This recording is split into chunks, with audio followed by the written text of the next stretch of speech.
Fourth row had her hand up.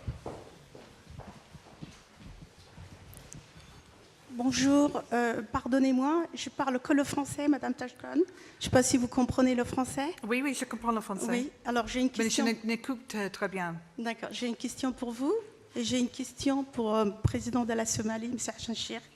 Je vais commencer par le président.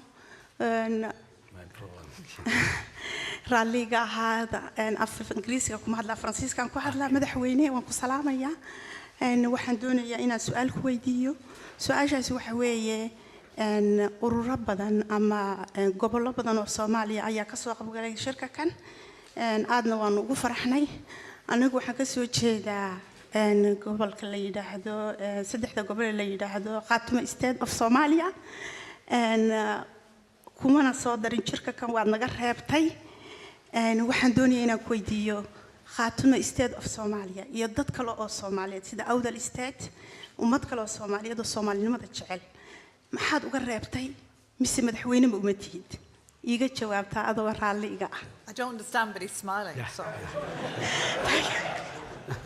I hope that's good. Well, okay, this is a local issue, so very local.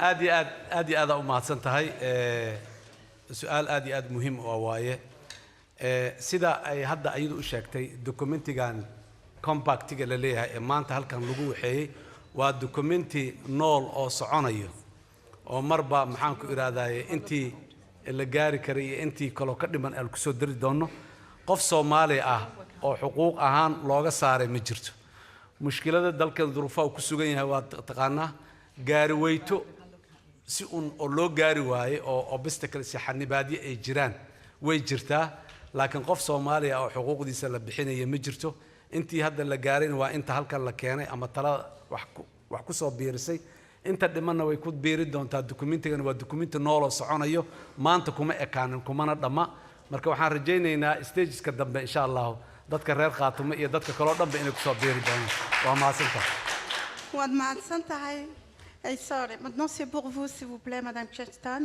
Comme je viens de dire notre président, je suis originaire d'une région qui est entre Somaliland et Puntland, qui s'appelle Sol Sanag Ain, qui est ancienne colonie de la Grande-Bretagne.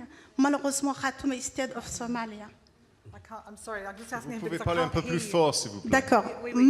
Malgré, je suis originaire du nord de la Somalie, de cette région où on est en conflit actuellement avec Somaliland, où il y a beaucoup de difficultés, des viols de femmes, des choses très graves. On n'est pas invité ici.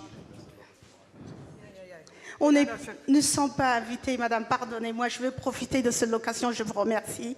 Nous ne sommes pas invités de cette conférence et nous voudrions vous rendre compte, peut-être vous n'êtes pas au courant, nous ne sommes pas invités et nous ne bénéficions pas aucune...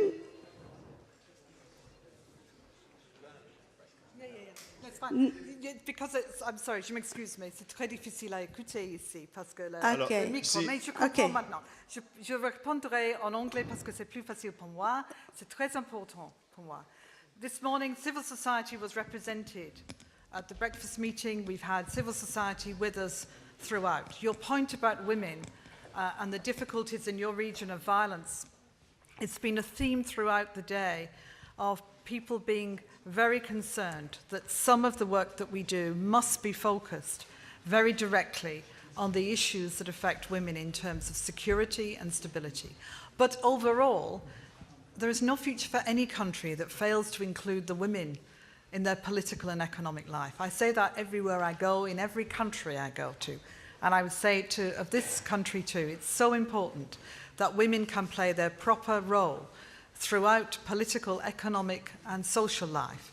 And with civil society represented today, with the women I've met today, you have some fantastic women who are playing such a strong role, and I pay tribute to them.